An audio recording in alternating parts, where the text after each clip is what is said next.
27 जानुवारि 2023 नि उनाव जुदि बा 27 जानुवारि फैगासिनो दङ बिनि सिगां जुदि बिटिआरआव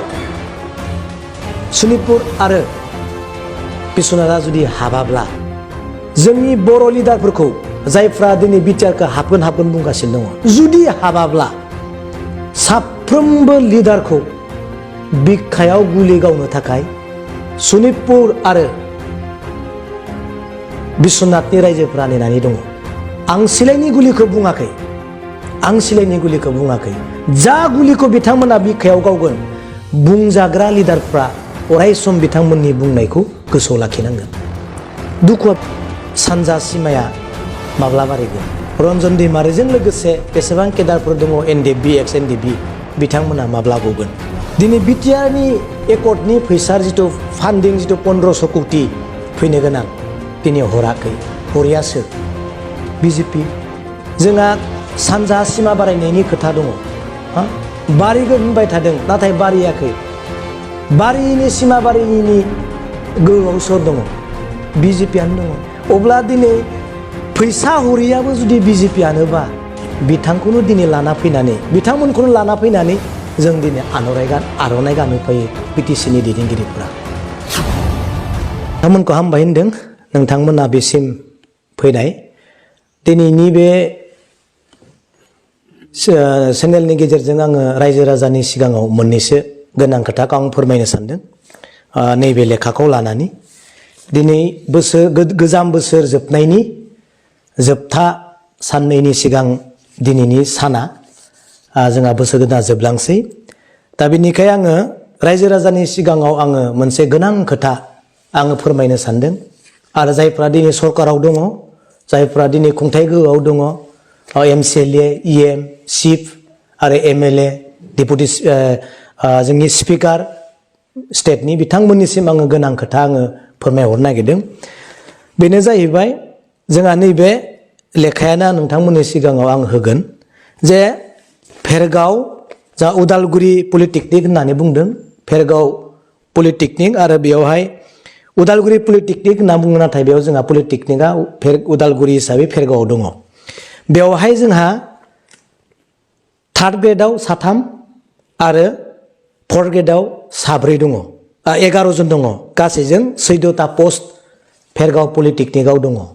सेम आरो चिरां पलिटेकनिक बेबो बिटिआरनि आन्दारावनो बिटिसिनि आन्दारावनो दङ। बेयावबो 14टा दङ, गासैजों 28टा पस्ट दङ। दिनै बे पस्टआ जिहेतु जोंनि बिटिआरनि सिङाव, जोंनि भेरगावनि सिङाव दङ, दा बे भेरगाव समस्तिनि सिङाव आरो पानेरि समस्तिनि सिङाव दङ एमएलए हिसाबै। दा बे पस्टखौ दिनै सोर मोनगोन? आं दिनै नोंथांमोननि गेजेराव बेखौसो फोरमायनो सानदों। दिनै जोंहा भेरगाव समस्ति हिसाबै बिटिसिनि इएम मानगोनां दावबायसा बर' बिथां दङ आरो एमएलए हिसाबै मानगोनां स्पिकार बिश्वजित दैमारि सार बिथां दङ। बिथांमोना नैबे 14टा पस्टआव बेसेबां रिजार्भेसन जों मोननो हागोन बेखौ आं दिनै रायजो राजानि सायाव दिनै सोंथि खालामदों। आरो जायफ्रा दिनै खुंथाइ गोहोआव दङ बिथांमोनखौबो आं दिनै रिकुवेस्ट खालामनो सानो बे 14टा पस्टआव 10टाखौ जों दिनै लानो हागोन ना हाया? जोंनि बिटिआरनि सिङाव थानाय जोंनि गावनि बर' बेकार सेंग्रा सिख्लाया दिनै लानो हागोन ना हाया? आं दिनै बेखौसो खावलायनो सानदों। जोंहा बे 28टा पस्टआव खमसे खम 15टा बा 16टाखौ जों मोननो हागोन ना हाया? दिनै आं मानगोनां बिश्वजित दैमारि सार एमएलए हिसाबै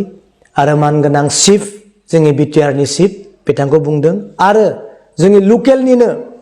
इएम बिथां दावबायसा बर' सार बिथांखौ आं दिनै आसा खालामदों, फोथायदों बे पस्टखौ जोंनि मानसियानो मोनथों आरो मोननांगोन। बेनि सोमोन्दै आरो आं उनाव फैबावगोन। दिनै रायजो राजानि सिगाङाव आं बुंनायजों लोगोसे खुंथाइ गोहोआव थानाय साफ्रोमबो एमसिएलए इएम चिफ बिथांमोनखौ आं खावलायबाय बे पस्टआ जोंनि जानानै थानांगौ, गुबुनाबो मोनथों नाथाय 70% प्रायरिटिखौ जोंनि मानसिया मोननांगौ होननानै आं दिनै सानो।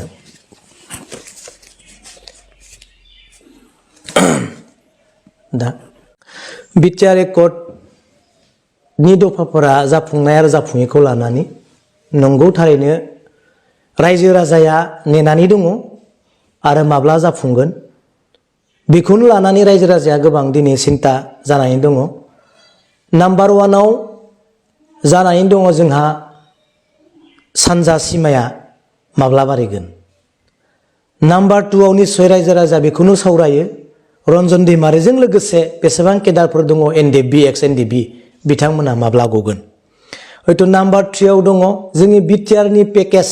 जिथु जोंहा एग्रिमेन्ट खालामदोंमोन बिटिआर एकर्डआव बिनि फैसाया माब्ला फैगोन आरो स्कुल प्रभिन्सियेलाइजफोरा माब्ला जागोन आरो एनडिएफबि बिथांमोनखौ जिहेतु जोंहा पारामिलिटारिया होन स्पेसियेल मोनसे रिक्रुटमेन्ट होनायनि बेबस्थाया माब्ला जागोन आरो जोहोलाव सेंग्रा सिख्ला जायफ्रा दिनै जोंनि बिटिआरनि सिङाव दङ बिथांमोननि एपइन्टमेन्ट होनाया माब्ला जागोन आरो बिथांमोना माब्ला साख्रि मोनगोन बेखौ निस्सय रायजो राजाफोरा दिनै नेनानै दङ। आरो दिनै जायफोर दैदेनगिरि बिथांमोना खोथा होबोगासिनो दङ जे जाफुंगोन जाफुंगोन जाफुंगोन आरो मावफुंगोन नाथाय दिनैसिमबो जोङो नुनो मोनाखै। अब्ला रायजो राजाया दिनै बेखौनो साननानै दङ जे दिनै खुंथाय गोहोआव सोर दङ नोंथांमोनाबो दिनै मिथिगोन बयबो मिथिगौ। दिनै बिटिआरनि एकर्डनि फैसा जिथु फान्डिं जिथु 1500 कौटि फैनो गोनां दिनै हराखै हरिया सोर बिजेपि नङा होमबा बिजेपि गभर्नमेन्टआनो हराखै। दिनै जोंहा सानजा सिमा बारायनायनि खोथा दङ बारिगोन होनबाय थादों नाथाय बारियाखै। बारिनि सिमा बारिनि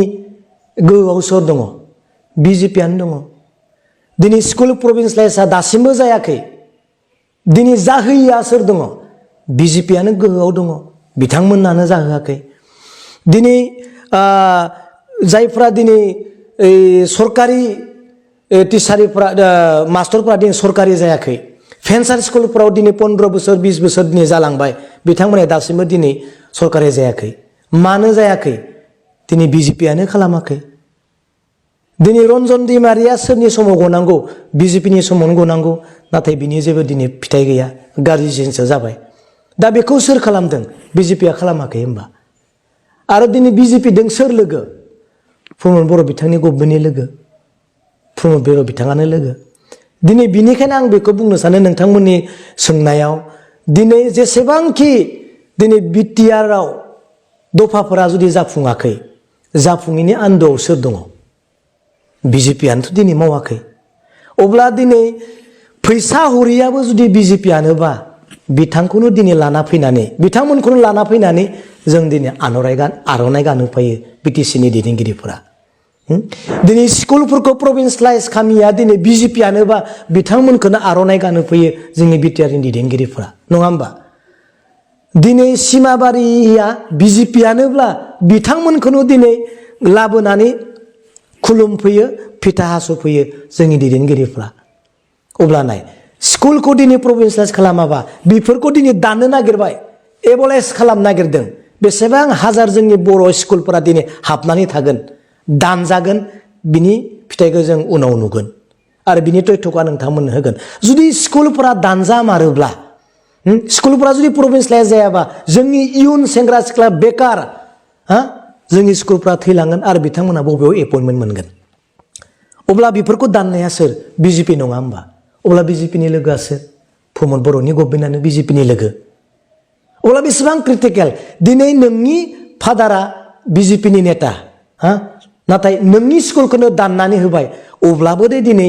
गारियाव गाखोना नों बिथांखौनो माला सोहैयो नङा होमबा बिथांखौनो माला सोहैयो। दिनै सिमाया बारियाखै सिमाया बारियाखै बारि नांगौमोन बिजेपि सरकारनो बारि होनांगौ बर्तमान बारिथ'वाखै नाथाय बिथांमोनखौनो दिनै आर'नाइ सोनानै दिनै खुलुमहैयो। जोंनि सिमाखौ बारियाबाबो जों नोंसोरदोनो दङ जोंनि फैसा मोननांगौखौ हराब्लाबो जों नोंसोरदोनो दोङो जोंनि गथ' गथायनि साख्रि मोननो गोनां 3rd ग्रेड 4th ग्रेडखौ दिनै दाननानै दोनदोंब्लाबो जों नोंजोंनो दोङो होननाय बायदि जायाखै होनबा दिनै जोंनि बिटिसिनि दैदेनगिरि जायफोरा दिनै रायजो राजा बिजेपिनि नेताफ्रा बिटिसिआव फैबाय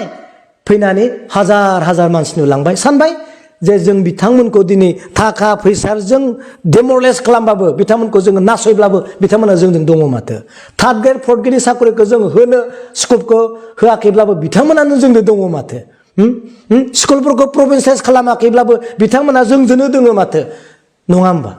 अब्ला दिनै जोंनि मावनांगौआ मा दिनै गोदान बोसोर फैसिगोन बिनिखायनो आङो आंनि आइ आफा बिदा आंनि सोमोन्दोआव गिदिर जानायफोरखौ आं दिनै पलिटिक्सआव थानायफोरखौ दिनै खावलायनो सानो गोदान बोसोरनिफ्राय साग्रिद जा गोदान बोसोरनिफ्राय साग्रिद जा जाया दिनै नोंनि सुथुर बेखौनो नों दिनै जाहोगासिनो दं जाया नोंनि इयुनखौ दिनै जाख्रुबनो नागिरबाय अट'मेटिकेलि 50% दिनै जाख्रुबलांबायानो अब्लाबो दि दिनै बिथांमोनखौनो खुलुमनो जों दिनै थाङो बेसेबां क्रिटिकेल बेनिखायनो दिनै आं खावलायदों गोदान बोसोरनिफ्राय गोदान मोनसे थांखिखौ लानानै रायजो राजाफोरा दिनै आवगाय आं बेखौ दिनै खावलायदों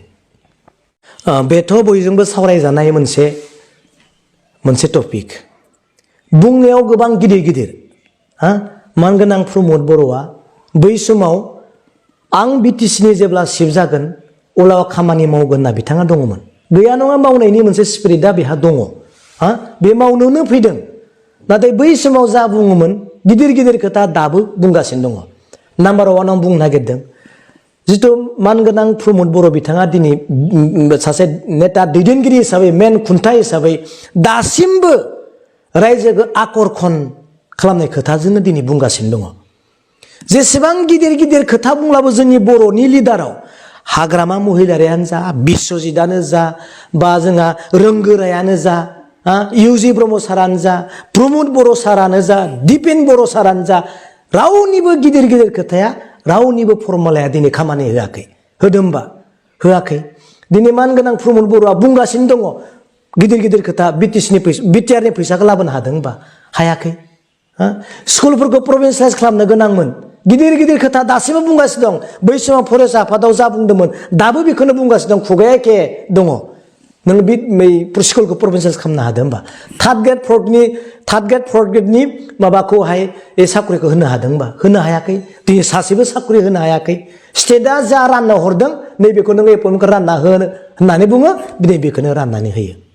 मानगोनां बिश्वजित दैमारि बिथाङा बर'नि गेजेराव सबनिसाय काउन्टार होनो गोरों आरो खोथा बुंनो रोंग्रा बेक्तिमोन बेखौ बयबो मानियो गोसोखाङो बिथांनि काउन्टारफोरखौ बै समनिखौ नाथाय बिथाङा जेसेबांखि समस्थियाव फैनानै गिदिर गिदिर खोथा बुंफाया मानो नों स्कुलखौ प्रभिन्साइज खालामनो हादों होनबा हायाखैना नों थार्ड ग्रेड आरो फर्थ ग्रेडनि खामानिफोरखौ साख्रिफोरखौ होनो हानायनि बिथाङा मोनसे बुंनो हादोंबा हायाखै मानगोनां दिपेन बर' बिथाङाबो दिनै नाजागासिनो दङ दिनै मावनो थाखाय गिदिर गिदिर खोथा प्रलबनफोरखौ होलाबायदों दिनै बिथाङा सिमा बारायनायखौ फोजोबनो हादोंबा हायाखै हादोंबा हायाखै अब्ला दिनै जोंनि मावनांगौआ मा दिनै मानगोनां प्रमद बर' बिथाङा दासिमबो जिहेथु बुंबाय थायो जाफुंगोन नोङो नाय बै कार्बि आलंनि एसटिखौ हादोंबा एकर्डआव दङ जाफुङाखै बेनिखायनो जेसेबांनि गिदिर गिदिर खोथा बुंब्लाबो जोंनि बर'नि लिडारफोरनि खोथा बुंनाया जेब्लायबो फर्मुलायानो दिनै जेबो खामानियाव होआखै बिपिएफआबोथ' एमएलए स्टेटआव दंहैयो बिजेपिनिनो दोङो नङा होमबा माबा मोनसे एरलाबनो हादों होनबा हायाखै सेम अब्ला जोंनि सुथुरा सोर जों मिथियो खिन्थु रायजोआ दिनै हजाग जानांगोन हाग्रामा महिलारिखौबो जुदि बोखांनोबा दिनै प्रमद बर'खौबो जुदि बोखांनोबा बिथांमोननि नेगेटिभ रायजोआ दिनै रल लानांगोन नङा होमबा बिथांमोनखौ जों बोखांनोबा बिथांमोननि नेगेटिभ जों रल लानांगोन जायफ्रा जोंनि सुथुर बिथांमोनखौ जों दिनै फेजेनोबा बिथांमोनाथ' मोनसे ट्रेबाव गोलैना थानायसो प्रमद बर' सारानो होन मानगोनां हाग्रा मुलि बिथांमोनानो होन बा बिपिएफआनो होन इउपिपिएलआनो होन रायजोआ जोंहा हजाग जानांगोन आं दिनै बेखौसो खावलायो आङो दिनै नोंथांमोननि गेजेराव बेखौनो जा मिथिदों आं बेखौनो बुंगोन आरो बांद्राय मिथियाखैबाथ' बुंनानै लाब गैया रायजोखौ बोरैबा खालामनाय जायो दा बेनो जितु जोङो निउसाव नुदों पेपाराव नुदों बेनो जुदि फाइनेल ड्राफ्टिंबा बे ड्राफ्टिंखौनो जुदि गभर्नमेन्ट अफ इन्डिया माबायाव सेन्ट्रेलाव जुदि हरबायब्ला आं बुंदों मानगोनां प्रमद बर' सार मानगोनां इउजि ब्रह्म सार आरो मानगोनां जोंहा सिनियर दानि स्पिकार आरो बिश्वजित दैमारि एमएलए सार गोसोआव लाखि जुदि लकसभा क'क्राझार सिदा एसटि नङाब्ला दायनिगिरिया नोंसोरनो जागोन जिथु जों ड्राफ्टिंआव नुदों बेयो एसटि नङा होमबा एसटि नङा जुदि बेनो फाइनालब्ला आरो बेखौ दिल्लीयाव थांनानैबाबो सालिजारिनाय दिपेन बर' सार नोंथाङा बुंखादों नंगौ नोंथांमोनाबो नाजादों बेनो जुदि फाइनालबा डिसिसना नोंथांमोननिफ्राय जानांगोन जों नुखाबाय सानैसोनाव बिनि क्लियारखौ नुगोन एमएलए आ बबे एसटि सिट जोंहा नुनाय बायदिनि फेरगावआ एसटि नङा टंलाया एसटि नङा होमबा जोंहा गरेस्वरा एसटि नङा एमएलए नि माबाखौ बुंदों आङो एमएलए खौ एसेम्बलिखौ आरो किन्तु जोंहा एमपिआथ' नङा क'क्राझारबो एसटि नङा जों ड्राफ्टिंआव नुदों उदालगुरियाबो एसटि नङा अब्ला मा जोंनि मोनखानायखौनो जोंनि जुदि खोमायोब्ला बयनिख्रुइ दुखु आरो मा आं इसोरखौ हामबाय होनो दानि दिनाव ओरैबायदि डेन्जार लिडारफोर दङ जोंनि बर'नि गेजेराव दै हारिनि सुथुर होनबाबो दिनै गोरोन्थि गैया खामजादोंसो ना खामनो होननासो खालामदों बै समाव मोनब्ला बै समनि मानसिफ्रा जुदि थानायमोनब्ला दानि जिथु लिडारफोर बिथांमोना गोथै हाखराव थांसिगौमोन नयतु सावजानानै सेवहांगार जासिगौमोन नाथाय आं इसोरखौ हामबाय होनो दानि दिनाव जोंनि बर'नि गेजेराव बिब्दि मानसिफोर गैथ'ला आरो दावजिथों होननानै सानो मानो होनबा जों माइनास जालांगासिनो गुतै माइनास आरो माइनासखौ मिथिनोब्ला आंनियाव सों गुतै डकुमेन्टस आं होजोबगोन बुंनायावथ' गिदिर नङा होमबा बेरे मोदैनिख्रुइबो गिदिर नाथाय सिङाव गोलोमजों मा जागासिनो दोङो मा मावगासिनो दोङो आं गासैखौबो होजोबगोन आरो स्कुला बेसेबां एबलाइज खालामजागोन बेनि क्लेरिफिकेसनखौ आङो साननैसोनि उनाव होगोन जोङो नुनो मोनदों खानांगौ होननानै नाथाय बर'नि दैदेनगिरिफोरनि जे खुगानिफ्राय दिनैसिम मोनाखै बे बाथ्राखौ बे बिथिङाव नोंथाङा मा बुङो बेनो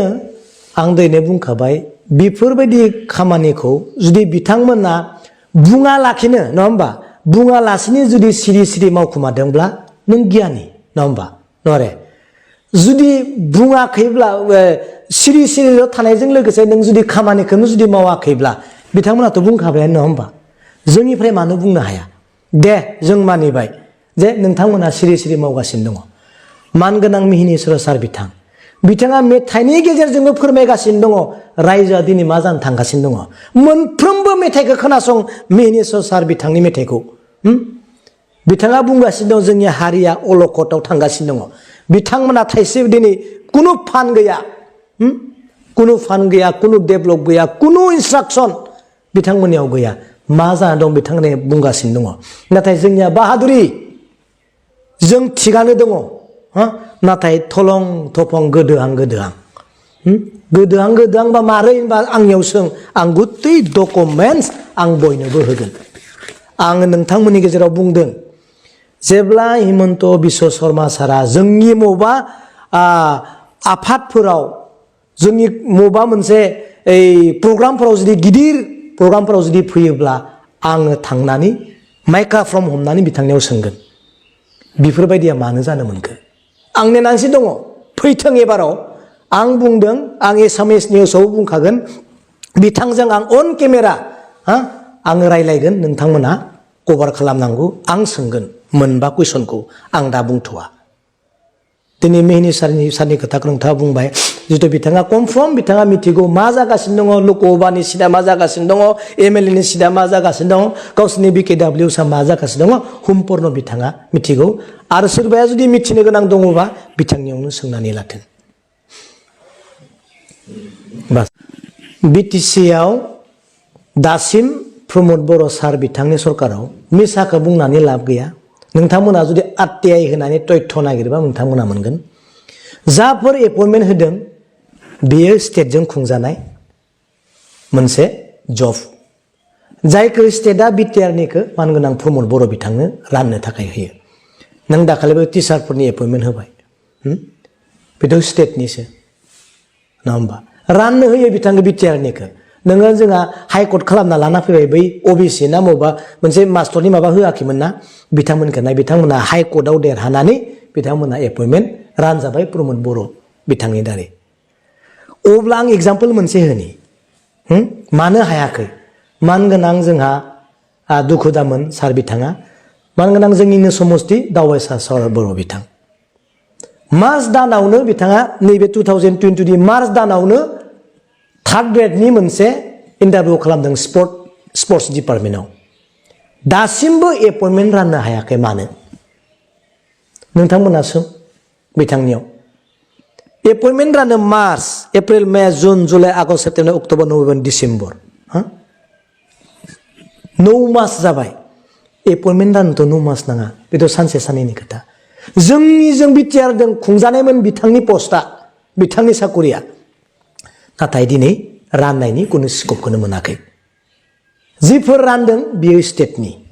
आं दिनै नोंथांमोननि गेजेराव बुंबाय बेनो आरो आं बेखौ बुंबावनो नागिरदों नोंथांमोननि गेजेराव जिथु बुंबाय सनितपुर आरो बिश्वनाथनि खोथा बायजोनि खोथाखौ नोंथांमोना बुंबाय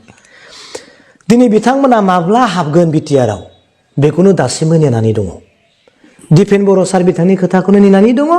प्रमद बर' सार बिथांनि खोथाखौनो नेनानै दङ बिटिआरआव जों हाबनो मोनगोन 27 जानुवारि 2023 नि उनाव जुदि बा 27 जानुवारि फैगासिनो दङ बिनि सिगां जुदि बिटिआरआव सनितपुर आरो बिश्वनाथआ जुदि हाबाब्ला नाय गुतै बर' जाथियाव सनितपुरखौ आरो बिश्वनाथखौ लानानै रायजोनि रिएक्सना मा जागोन नोंथांमोना नुगोन आरो बिथांमोना बुंगासिनो दङ जोंनि बर' लिडारफोरखौ जायफ्रा दिनै बिटिआरखौ हाबगोन बुंगासिनो दङ जुदि हाबाब्ला साफ्रोमबो लिडारखौ बिखायाव गुलि गावनो थाखाय सनितपुर आरो बिश्वनाथनि रायजोफोरा नेनानै दङ आं सिलाइनि गुलिखौ बुङाखै जा गुलिखौ बिथांमोना बिखायाव गावगोन बुंजाग्रा लिडारफ्रा अरायसम बिथांमोननि बुंनायखौ गोसोआव लाखिनांगोन दुखुआ बिसा दोङो ना नङा होमबा हाबगोन माब्ला हाबगोन सोरबा सोरबायाथ' बुंबाय माब्ला हाबगोन जों जेबोखौनो मिथिया किन्तु नाथाय हाबगोन बिटिआरनि बिटिआर दफायाव लिरजानाय दफाफोरानो दिनै दासिमबो हाबजायाखै जाफुंजायाखै लिरजायै दफायाव गैया माब्ला जाफुंगोन आरो दिनै नोंथाङा बुंदों एबसुनि सोमोन्दै मा बुंगोन एबसुखौ आङो मानियो एबसुनि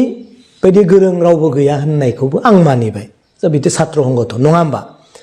दिनै जाय बिथांमोन सासे बेक्ति आंखौ खालामहरदों फन आं नोंथांमोनजों बुंनो नागिरदों सासे सुप्रिम एबसुनि देनगिरि आंखौ जंखाय हरदों सिनाय मोननाय लोगोखाय बिक्रम फंबाय नोंथाङा हाग्रामा जेननायाव ओरैबायदि दुखु मोनबाय नोङो सिरि थाला नामा नों मोजां खामानि मावदो कन्ट्रेक्टर जानानै मोजां खामानि मावदो होननानै आंखौ मिनिनानै बुंहरदों